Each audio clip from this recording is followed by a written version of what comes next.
US President Barack Obama will be arriving in Seoul very shortly for a two-day visit. This will be his fourth visit to the nation, the most ever for a sitting US president. From North Korea's recent nuclear threats to South Korea's ferry disaster, our correspondent Choi You-sun walks us through what will top the agenda during his talks with President Park Geun-hye.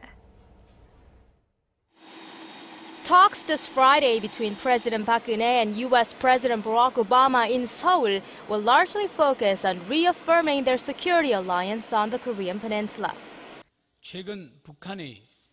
North Korea-related issues, including the North's recent threats to conduct a nuclear test, will be discussed. Strategic talks on the state of affairs in Northeast Asia will also take place.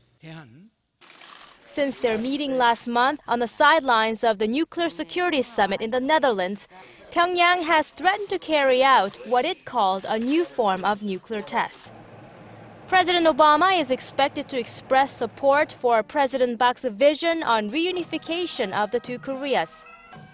In a speech in Dresden last month, the South Korean leader called for the two Koreas to expand reunions of families separated by the Korean War and increase cross-border economic and cultural exchanges.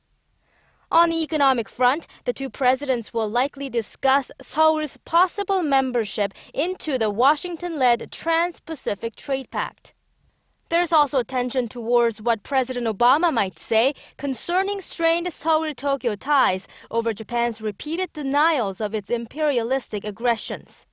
This, especially after he said Japan's disputed islands with China were subject to Washington's defense treaty with Tokyo following talks with his Japanese counterpart Thursday. Reflecting strong Seoul-Washington relations, the U.S. leader will also return 9 Korean royal seals that were lost during the Korean War. And as South Koreans mourn the loss of so many lives in a recent ferry disaster, President Obama is set to express his sympathies during his two-day visit. After a meeting with Korean and American business leaders and visiting U.S. forces in Korea, Obama will depart for Malaysia on Saturday. Choi You-sun, Arirang News.